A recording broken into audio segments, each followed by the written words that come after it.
Stiv Braun. Azob uqubat.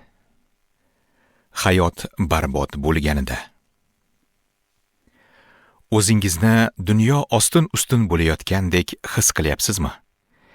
Ehtimol siz oilaning barbod bo'lishi, bedavo kasallik, moliyaviy tartibsizlik yoki hissiy muammolarga yo'liqqandirsiz.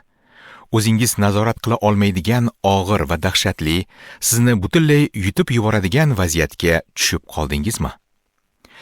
Balki siz ham o'zingizni o'g'li bedavo kasallikka chalinganini endigina bilgan qiz o'rtog'imdek his qilayotgandirsiz. Qaynonasi unga tasalli berish ilinjida hammasi yaxshi bo'ladi dedi.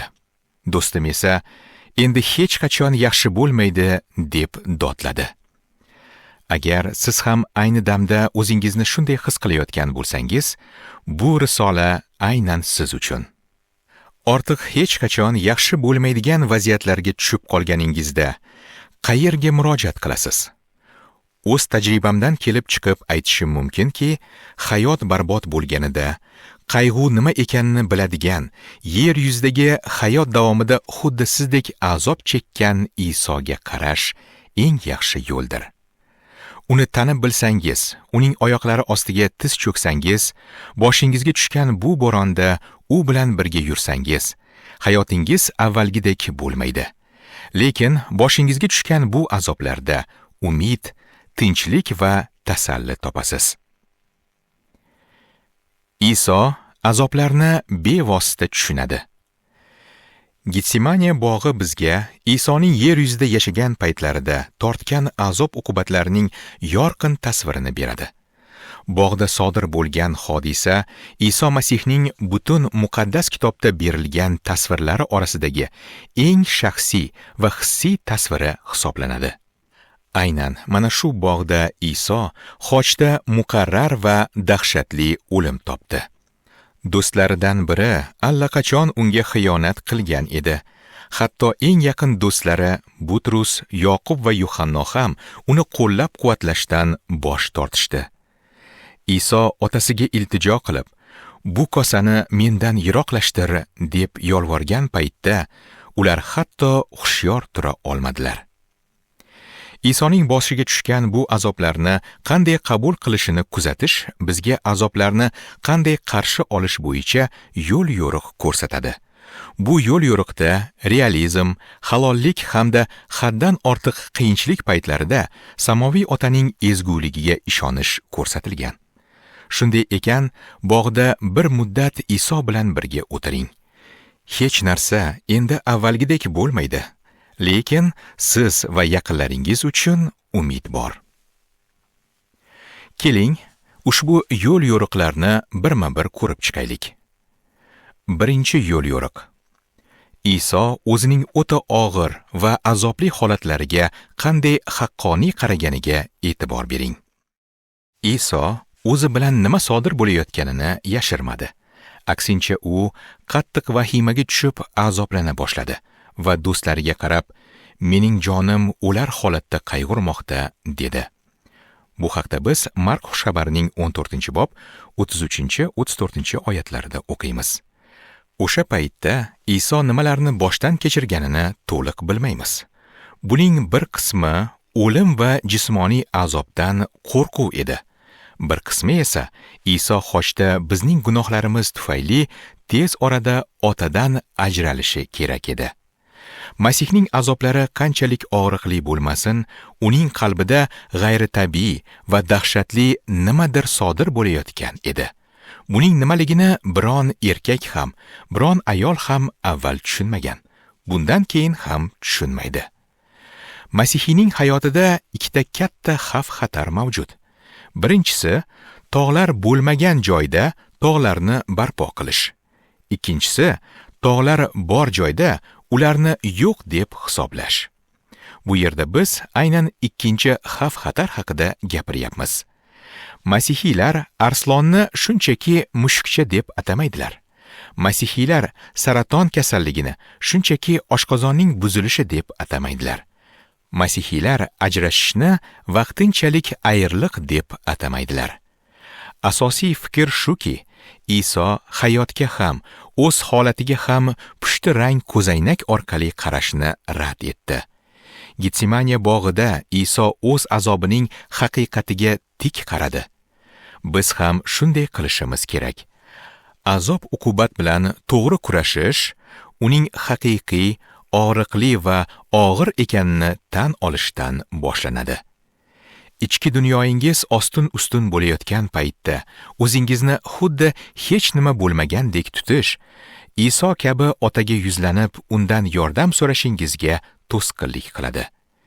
Iso azob ichida o'zi ishongan va sevgan zotga, samoviy otasiga darhol yuzlanadi. Ikkinchi yo'l yo'riq. Iso nihoyatda azobli vaziyatda qolganida qilgan iltijosiga e'tibor bering. Mark xabarining 14-bob 36-oyatida Iso shunday iltijo qiladi. Abba ota, senga hamma narsaning imkoni bor. Bu kosani mendan yiroqlashtirgin. Yaqinda men bir odam bilan gaplashganimda, u menga shunday dedi. Men ibodat qilganimda otadan hech nima so'ramayman. Shunchaki u nimani xohlasa, men ham o'shani xohlashimni aytaman. Bu so'zlar nihoyatda ruhiy so'zlarga o'xshaydi, lekin rostini aytganda haqiqatdan yiroq. Agar Xudo sizning otangiz bo'lsa va siz azob chekayotgan bo'lsangiz, unda siz so'rashingiz kerak. Sizni tashvishga soladigan har qanday narsa otani ham tashvishga soladi. Iso, ota, buni sening qo'llaringga topshiraman demadi. Iso nima dedi? Aslida u, ota, men qo'rqyapman. Meni bu mushkul vaziyatdan chiqargin deb so'radi.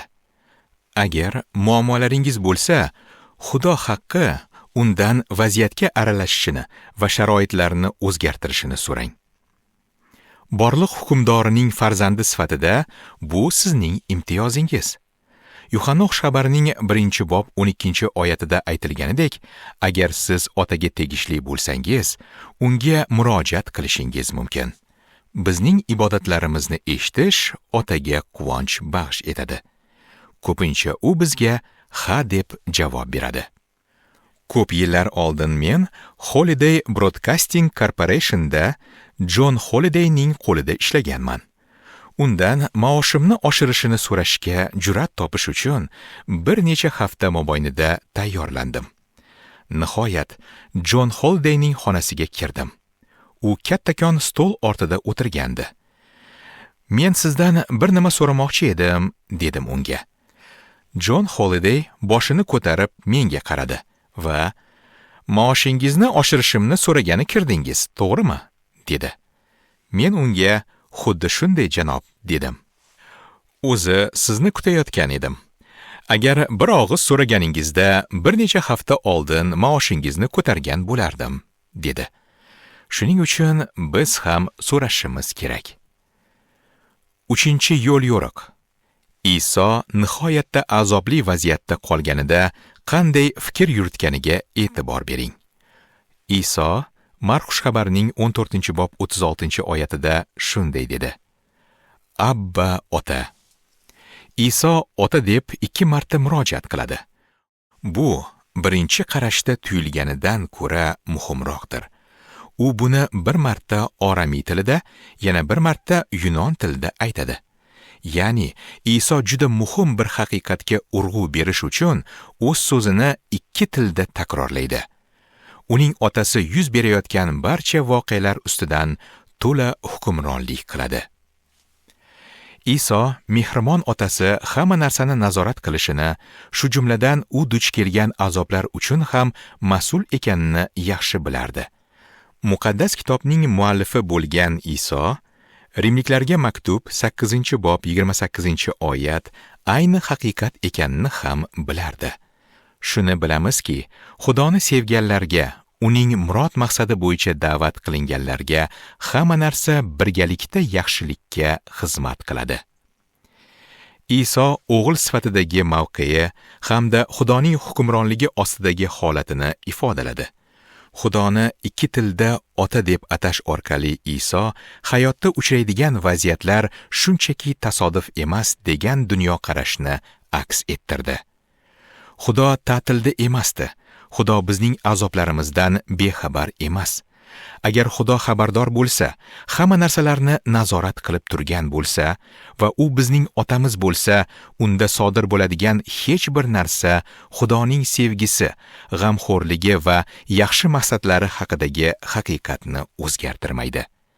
Barcha vaziyatlarni nazorat qiladigan mehribon otamizning borligi, chekayotgan azoblarimiz behuda yoki tasodif emasligini anglatadi. Otamiz Xudo hamma narsa orqali ishlaydi. Yaqinda bir kutubxonaga kirdim. Kutubxonachi u yerda yo'q edi. Men kitoblarning nomini o'qib, qarab chiqayotganimni bir do'stim kuzatib turgandi. O'qiyotgan kitobiga qarab turib, o'sha odam haqida ko'p narsalarni aytish mumkin, dedi. Bu ayni haqiqat. Odamlarning dunyo, Xudo hamda o'zlari haqida qanday fikrda ekaniga qarab turib, ularning qiyin vaziyatlarga qanday munosabatda bo'lishlari haqida ko'p narsani aytish mumkinligi ham rost. Aytishingiz mumkinki, Iso qattiq azob chekkan paytda ham samoviy ota buni nazorat qilib turganiga ishongan. Bu orqali u o'zida Xudoni aks ettirdi. Siz kimni aks ettirasiz? Agar siz masihiy bo'lsangiz, otani, borliqning hukmdori bo'lgan Xudoning o'zini aks ettirasiz. 4-yo'l yo'riq. Nihoyat, Iso qattiq azob uqubatli holatlarida o'z irodasidan voz kechib, hammasini ota Xudoga topshirganiga e'tibor bering. Lekin men istaganimdek emas, sen istaganingdek bo'lsin. Iso hech birimiz tasavvur ham qila olmaydigan g'ayrioddiy qo'rquvga to'la eng dahshatli azob va eng dahshatli o'limga duch keldi. U buni biz uchun qildi. Savol tug'iladi, u bularning bariga qanday chidadi? Iso vaziyatga tik boqdi. Iso otadan iltimos qildi va ota unga yo'q deb javob berdi. O'sha joyda Iso, mayli ota, sen aytgandek bo'lsin, dedi. Har tomonlama harakat qilib ko'rib, hech nima qila olmasligingizni anglab yetganingizda shunchaki taslim bo'lib, vaziyatingizni Xudoga topshirish va u o'zi istagan usul bilan o'zi belgilagan vaqtda sizni bu zulmatdan olib chiqishiga ishonishingiz lozim. Italiya xalqi bo'lgan Tuskulanilar bir paytlar rimliklarni xafa qilib qo'yishgan edi, ya'ni jahllarini chiqarishgan edi. Bunday qilish nihoyat darajada xatarli edi. Chunki Rim o'ta qudratli bo'lgani uchun bunday kichik bir xalqni osonlik bilan yer yuzidan yo'q qilib yuborishi mumkin edi. Rim askarlari yaqinlashib kelganida Tuskulani xalqi ular bilan g'ayrioddiy usulda kurashish yo'lini tanladilar. Ular rimliklar bilan jang qilish o'rniga shahar darvozalarini ochib qo'yishdi. Shahar ahli o'z do'konlari va uylarining eshiklarini ham ochib qo'yishdi. Hamma erkaklar, ayollar va bolalar ham o'zlarining kundalik ishlari bilan mashg'ul bo'lishdi. Rim lashkarining qo'mondoni Camillus shaharga kirganida butunlay hayratda qoldi. U shahar maydonida turib shunday dedi: Barcha odamlar orasida faqat sizlargina Rimning g'azabini pasaytirish usulini topa oldingiz. Sizning bunday yo'l tutishingiz eng yaxshi himoyangizdan dalolat beradi. Bunday holda biz sizlarga shikast yetkaza olmaymiz. Chunki aslida bizga qarshi kurashish uchun kuch to'plashingiz mumkin edi. Vaziyatlar ham rimliklarga o'xshash xususiyatga ega. Ortiq kurashmaslikka, buning o'rniga ushbu vaziyatni otangiz Xudoga topshirishga qaror qilganingizda, vaziyatning sizni yakson qilish kuchi kesiladi. Garchi vaziyatingiz o'zgarmasa-da, rejalaringiz, umidlaringiz va orzularingizni samoviy otangizga topshirganingizda qandaydir ajoyib narsani ko'rasiz. Albatta, bu bir kechada sodir bo'lmaydi. Biroq xochlar g'aroyib tarzda tojlarga aylanadi. Bu qanday sodir bo'ladi? Iso bilan birgalikda u yurgan mashaqqatli yo'ldan yurganingizda sodir bo'ladi. Mashaqqatli yo'l. Izdoshlar sifatida Iso bizni u yurgan yo'ldan yurishga da'vat qiladi. Bu yo'l o'ta mashaqqatli yo'ldir. Mark xushxabari 8-bob 34-oyatdan 9-bob 1-oyatgacha bo'lgan parchada Iso shogirdlari uning xizmatini qanchalik kam tushunganlarini payqadi. Ular ham xuddi bizga o'xshab Isoga ergashish, sog'lik, farovonlik va baxtiyorlikka eltuvchi to'g'ri yo'l deb hisoblaganlar. Ana shu noto'g'ri tushuncha orasida Iso shogirdlik haqidagi og'ir ta'limotini berdi. Iso go'yo shunday deydi: Men sizlarni ziyofatga emas, poklanishga chaqiryapman. Kulguga emas, bellashuvga, ya'ni kurashga chaqiryapman. Shod-xurramlikka emas, balki hamma narsa tikilgan jangga chaqiryapman. Bu yerdagi ta'limot aslida bosqichma-bosqich ochilib boradigan bir fikrdir. Mana Iso o'zi bilan bo'lgan hayotni qanday tushuntiradi? Kim mening ortimdan bormoqchi bo'lsa, o'zini rad etsin va o'z xochini olib mening ortimdan yursin. Shuning uchun kimki bu zinokor va gunohkor avlodda mendan va mening so'zlarimdan uyalsa, inson o'g'li ham otasining shuhratida muqaddas farishtalar bilan kelganida o'sha odamdan uyaladi. Mark xushxabari 8-bob 34 hamda 38-oyatlarda bayon etilgan. Sizga qanday bilmadim-u, lekin men bu so'zlarni unchalik yoqtirmayman. Iso Butrusga omadli baliqchi bo'lishini, shogirdlariga esa o'z-o'zlarini ta'minlashlarini, obro'li va qudratli bo'lishlarini va'da qilgani osonroq bo'lar edi. Biroq Iso firibgar emas. U haqiqat edi. Uning vazifasi haqiqatni gapirish edi. Shuning uchun Iso shogirdlarini o'zingizdan keching, xochingizni ko'tarib, tor va mashaqqatli yo'lda menga ergashing degan so'zlarni baland ovozda aniq eshitishlarini xohlagan. 19-asrda Italiyani birlashtirish uchun kurashga boshchilik qilgan vatanparvar Garibaldi o'z askarlariga ulardan nimani kutayotgani haqida gapirganida, ular "Xo'sh, qo'mondon, buning evaziga nima va'da qilasiz?" deb so'raganlar. Garibaldi shunday javob qaytargan: Sizlarga ochlik, sovuqda qolish, yaralanish va o'limdan boshqa hech nima va'da qila olmayman. Askarlar jim turgan holda uning so'zlarini o'ylab ko'rishdi va hammasi birdaniga "Biz erkaklarmiz" deb hayqirishdi. Ular nima uchun bunday deyishdi? Chunki ularni o'zlarining rahnamolari hamda Italiyani birlashtirish maqsadi ilhomlantirgan edi. Iso ham bizni ilhomlantiradi, ammo bundan ham muhimi, u bizning yagona umidimizdir. U yo'l, haqiqat va hayotdir. Isosiz hayot mavjud emas. Bu xabar boshqalar bilan baham ko'rishga va u uchun azob chekishga arziydigan xabardir.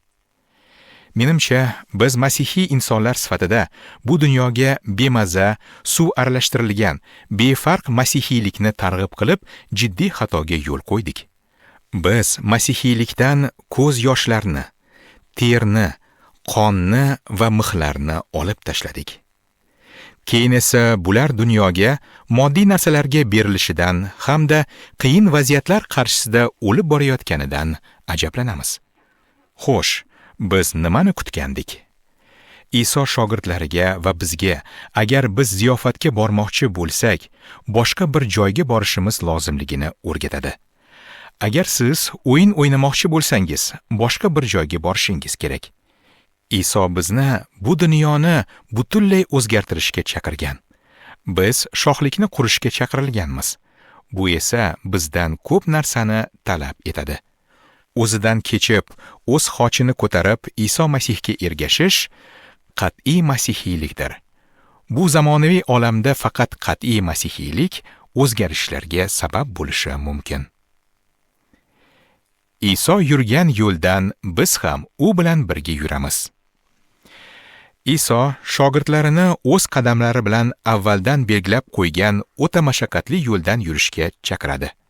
Mark xushxabari 8-bob 31-oyatda shunday deyilgan: So'ng Iso inson o'g'lining ko'p azoblanishi kerakligini va oqsoqollar, oliy ruhoniylar, ulamolar tomonidan rad qilinib o'ldirilishini hamda 3 kundan so'ng qayta tirilishini ularga uqtira boshladi.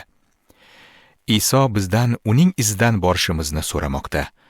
U bizdan o'zi hech qachon qilmagan ishlarni qilishimizni so'ramagan.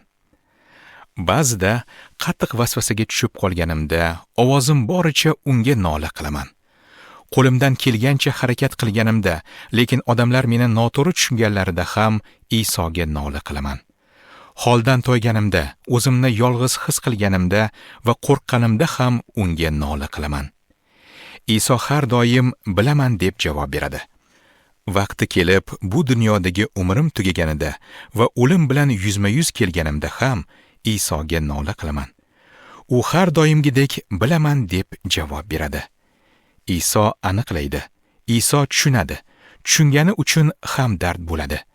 Chunki biz zaifliklarimizga hamdard bo'la olmaydigan oliy ruhoniyga emas, balki har narsada biz kabi vasvasaga solingan, biroq gunohsiz bo'lgan oliy ruhoniyga egamiz, deb yozilgan Ibroniylarga maktub 4-bob 15-oyatda. Iso Masih tepalikka chiqib olib, bizni jang qilishga undaydigan qo'mondon emas. U eng oldinda boradi va bizni o'ziga ergashtiradi. Agar izlar bo'lmasa, ya'ni uning izlari bo'lmasa, bu yo'l imkonsiz yo'l bo'lardi. Iso yurgan yo'ldan biz ham u bilan birga hayot tomon boramiz. Iso bizni o'z qadamlari bilan belgilangan abadiy hayotga olib boruvchi o'ta mashaqqatli yo'ldan yurishga da'vat qiladi. Mark xushxabarining 8-bob 35-36-oyatlarida quyidagicha yozilgan: Chunki kim jonini saqlab qolmoqchi bo'lsa, uni yo'qotadi. Lekin kim men va xushxabar uchun jonini yo'qotsa, uni saqlab qoladi. Zero agar odam butun dunyoni qo'lga kiritsa-yu, ammo o'zining jonini yo'qotsa, unga nima foyda?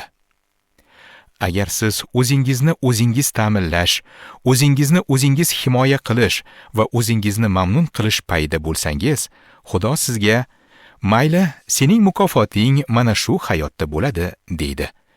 Ammo siz abadiy hayot kechirishni istasangiz, chaqiruv quyidagicha bo'ladi.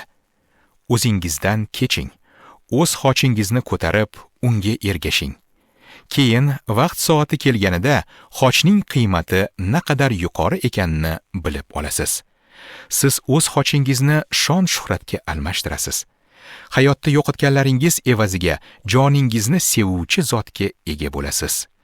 Ko'z yoshlaringiz evaziga quvonchga ega bo'lasiz. Iymoningiz evaziga Xudoni ko'rish sharafiga muyassar bo'lasiz. Hayot har kuni tongda uyqudan turib vafot etganlar ro'yxatida bor yo'qligingizni tekshirishdan muhimroqdir. Xudo sizni muhimroq ishlar uchun da'vat qilgan va siz buning foydasini ko'ra olasiz. Hukmdor Kir abadiy yashayman deb o'ylagan. U hukmronlikka erishgandan keyin uni mamnun qilgan har qanday odamga katta mukofotlar va'da qilgan. O'limidan oldin u o'zi uchun yasatgan qabr toshiga shunday so'zlarni yozdirgan: Ey inson, men Fors shohligini barpo etgan va Osiyoga podshoh bo'lgan Kirman. Shu yodgorlik uchun menga hasad qilma. Qanday achinarli, u faqat mana shu narsaga erishdi. Iso unga ergashgan mashaqqatli yo'lda u bilan birga yurishga tayyor bo'lganlar uchun yanada buyukroq umidni ochib beradi. U shunday deydi: Yuragingiz tashvishlanmasin. Xudoga ishoninglar, menga ham ishoninglar. Mening otamning uyida maskanlar ko'p. Agar shunday bo'lmaganida edi, men sizlarga der edim. Sizlarga joy tayyorlagani ketyapman. Siz nima uchun yashayapsiz? Agar Masih uchun joningizni bersangiz, joningizni saqlab qolasiz. Biz mashaqqatli yo'ldan boramiz. Ammo bu jarayonda jonimizni yo'qotmaymiz, balki saqlab qolamiz. Mana shuning uchun ham chekadigan azoblarimizda mazmun va maqsad bor. Iso yurganidek biz ham Iso bilan yonma-yon yuramiz. Hamda Iso chekkan azoblarda mazmun va maqsad bo'lganidek, bizning azoblarimizda ham mazmun va maqsad bor. Bu maqsadlar samoga ko'tarilmagunimizcha oshkor etilmasligi mumkin. Biroq ular mavjud. Muqaddas kitobning va'dasi va umidi shuki, Xudo boshimizdan o'tayotgan hamma voqeani oxir oqibat yaxshilikka xizmat qildiradi. Bu haqda biz Rimliklarga maktub 8-bob 28-oyatda o'qiymiz. Azob-uqubatlar paytida tasalli beruvchi 5 ta haqiqat. Ba'zan azob chekayotganingizda ayrim narsalarni esga olish va ular haqida mulohaza qilish foydali bo'ladi. Dengizda bo'ronda qolgan shogirdlar haqidagi hammamizga tanish bo'lgan o'sha hikoyada Iso haqida 5 ta haqiqat bayon etilgan bo'lib, azob-uqubatlar paytida ular sizga tasalli beradi. Birinchi haqiqat. Xudo sizning azoblaringizdan xabardor. Tasavvur qiling. Shogirdlar bo'ronga duch kelishadi. Iso olomon bilan birga qirg'oqda qolgani shogirdlarga ma'lum edi va ularga nima bo'layotganidan Iso bexabar deb o'yladilar. Aslida unday emasdi. Kech kirganida qayiq dengizning o'rtasida edi. Iso esa yerda bir o'zi edi. U ularning suzishda qiynalayotganlarini ko'rdi, chunki shamol ularga qarshi edi. Bu haqda biz Mark xushxabarining 6-bob 47-48-oyatlarida o'qiymiz. Gap shundaki, Iso shogirdlari qanchalik qiynalayotganini bilardi va masihiy inson sifatida siz bosib o'tayotgan vaziyatlar va boshqa hamma narsadan xabardor. Buni hech qachon unutmang. Agar Xudo bilmaydi, unga farqi yo'q deb o'ylasangiz, azoblarga bardosh berish ancha qiyinlashadi. Ammo u biladi, u befarq emas.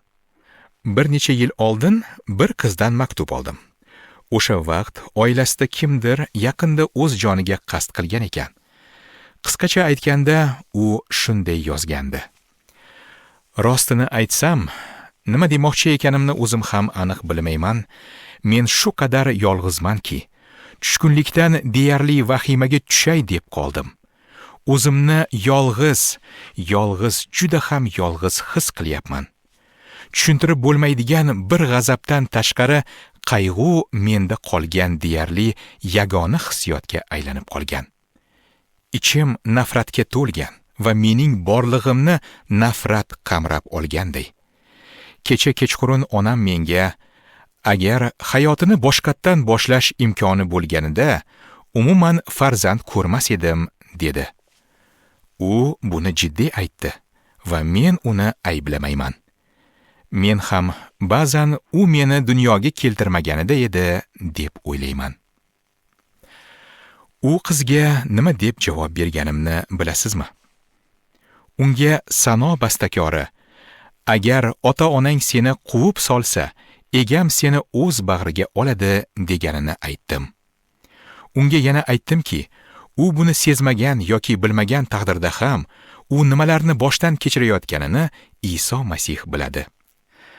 Bir safar Augustin onasi Monika bilan uyga uzoq safarga otlanayotganida onasining vatandan yiroqda vafot etishidan qo'rqayotganini aytgan edi. Onasi unga shunday javob berdi: "O'g'lim, hech kim hech qachon Xudodan uzoqda bo'lmaydi. Men uydan uzoqda o'lmayman." Mana shu asosiy haqiqat. Uni unutsang, muammolaring yanada ulkanlashib ko'rinadi.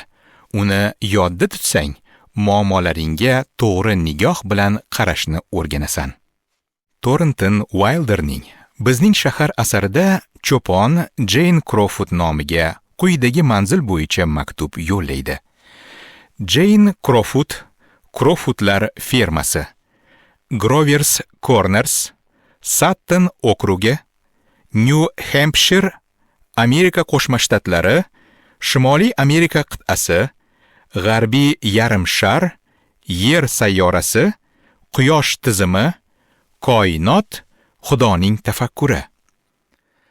Biz doimo Xudoning tafakkuridan, ya'ni o'y fikridan chetda emasmiz. U biladi. U g'amxo'rlik qiladi. Ikkinchi haqiqat. Xudo sizning azoblarga bo'lgan qarashlaringizni o'zgartiradi.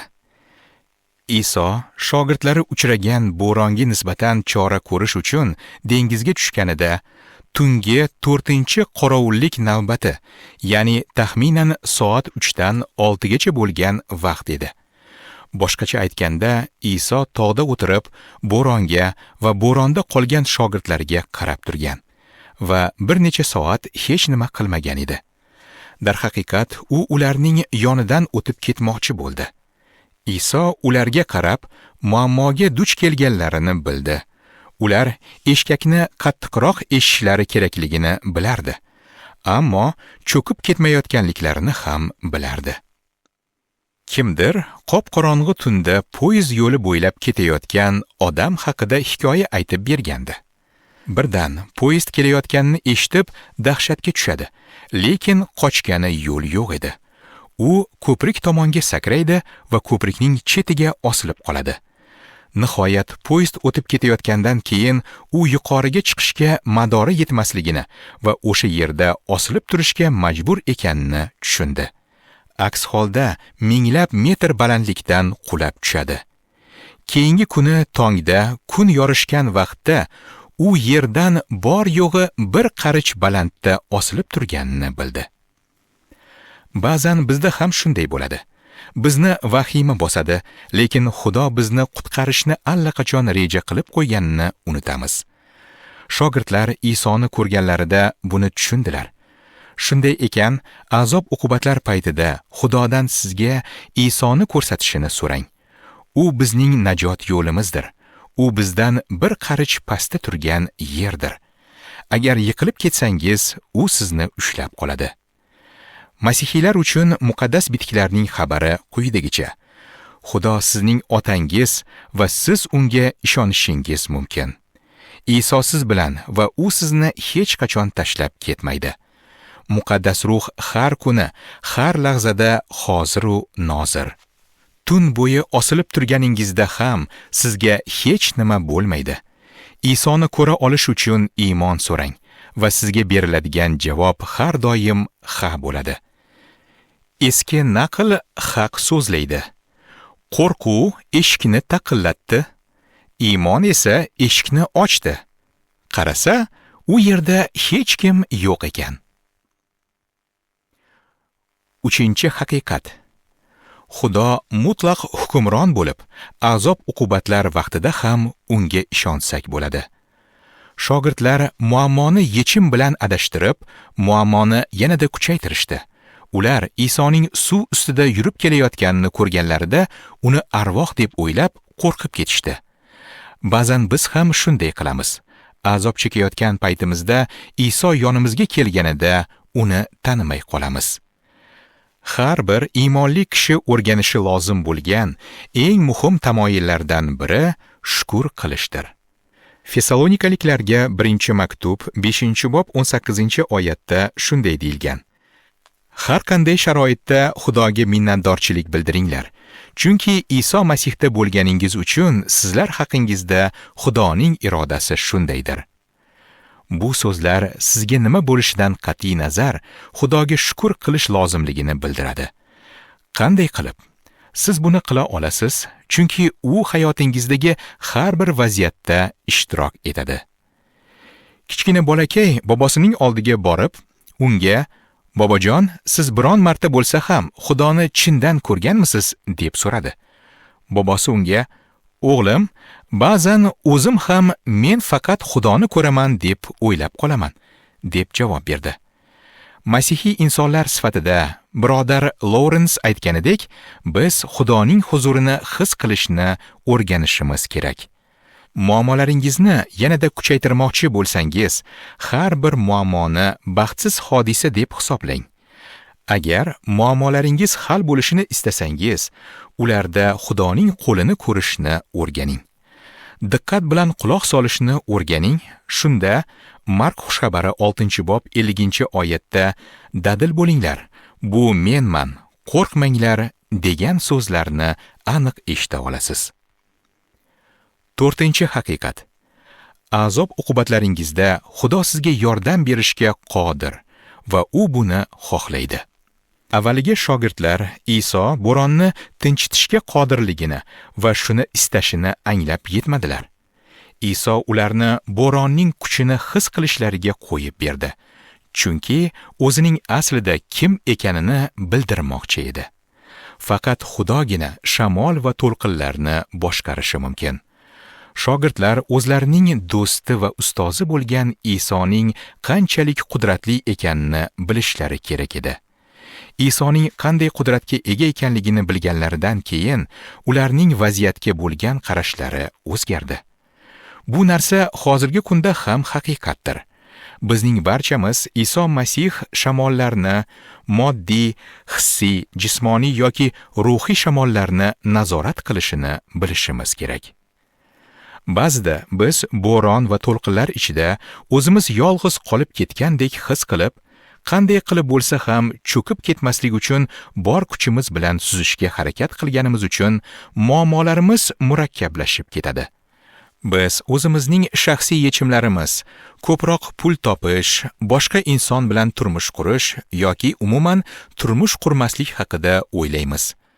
Bu ro'yxatni uzoq davom ettirish mumkin.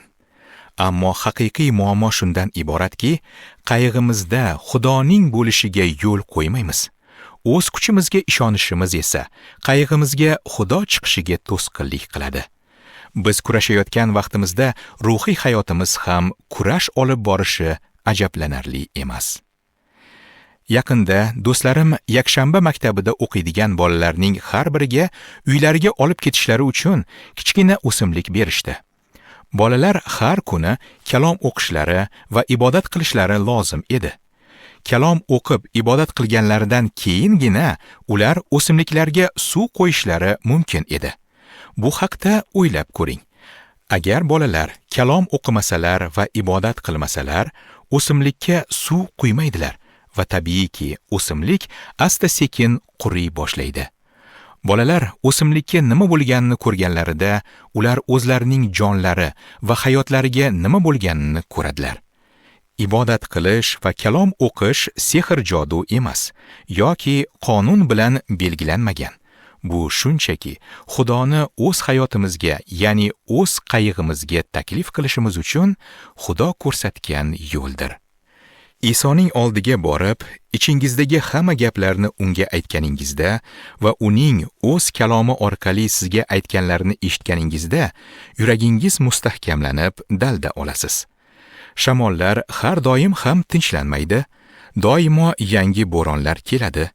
Lekin Iso qayerda bo'lsa, o'sha yerda uning tinchligi hukm suradi. Iso qayiqda bo'lganida shamollar uning irodasi va maqsadiga ko'ra to'xtaydi. 5-haqiqat. Xudo o'tmishda sizga yordam berganidek, hozirgi azob uqubatlaringizda ham yordam beradi. O'tmishdagi bo'ronlarda Xudo sizga qanday yordam berganini, qanday javob berganini bir muddat yodga oling. Vahimaga tushgan shogirdlar Iso nimalar qilganini ko'rganlarini unutib qo'yishdi. Hikoyaning oxiriga e'tibor bering. Shunda shogirdlar o'z ichlarida haddan tashqari hayratlanib, lol qoldilar. Chunki ular nonlar bilan bo'lgan mo'jizani anglamadilar. Zero ularning yuraklari tosh bo'lib qolgan edi. Bu haqda biz Mark xushxabarining 6-bob 51-52 oyatlarida o'qiymiz. O'tmishda yuzaga kelgan vaziyatlar va erishilgan g'alabalarni unutganimizda bizning iymonimiz ham sustlashadi. Shogirdlar yaqindagina Isoning 5 ta non va 2 ta baliq bilan 5000 ta odamni to'ydirganiga guvoh bo'lgan edilar. Iso nonni sindirib hammaga ulashib berdi. Oxirida ortib qolgan burdalarni to'plaganlarida naq 12 savat chiqdi. Siz bunga ishonasizmi? Aynan o'sha kuni shogirdlar bo'rondan qo'rqib ketishdi. Bu hodisa juda tez unutuvchan xotiraning mumtoz namunasi bo'lib, bizda ham bu muammo tez-tez uchrab turadi. Yoshua kitobining 4-bobida bayon etilgan hikoya yodingizdami? Xudo Isroil xalqiga Yardan daryosidan 12 ta tosh terib olishni va bu toshlarni daryoning o'rtasiga o'rnatishni buyurgandi. Buning sababi nima edi? Buning sababi vaqti kelib Isroil farzandlari bu toshlar nimani anglatadi deb so'rashsa, otalar biz Xudoning xalqi o'tib olishi uchun Xudo daryo o'zanni xuddi quruq suyakdek quritgan vaqtni yodda tutishimiz kerak deb javob berishlari uchun edi. Biz ham shunday qilishimiz kerak. Daftar tuting, ro'yxat qiling, do'stlaringizdan sizga eslatib yuborishlarini so'rang. Ayni paytda bo'ronga duch kelganingizda Xudo o'tmishda sizga qanday yordam berganini unutmang. Xulosa quyidagicha. Hayot ummonga, biz esa undagi dengizchilarga o'xshaymiz. Ba'zan bo'ronlar bo'ladi, ba'zan qayiqlar teshiladi, ba'zida hech qanday chora yo'qdek ko'rinadi. Dengizchilar uchun eng yaxshi ibodat bunday. Ey Xudo, sening dengizing juda katta, mening qayg'im esa juda kichkina. Rahim shafqat so'rab qilgan nolangizni Iso eshitadi. Qaynonasiga endi hech qachon yaxshi bo'lmaydi degan qiz o'rtog'im esingizdami? Uning o'g'li hozir 30 yoshda. O'tgan 30 yil haqida o'ylar ekan, u shunday deydi. Kelajak haqida o'ylaganimda, Iso biz bilan birga bo'lishi haqidagi haqiqatni unutib qo'yaman. Biz birgalikda ko'plab qiyinchiliklarni, kimyo terapiyalarni, bir nechta jarrohlik amaliyotini boshdan kechirdik.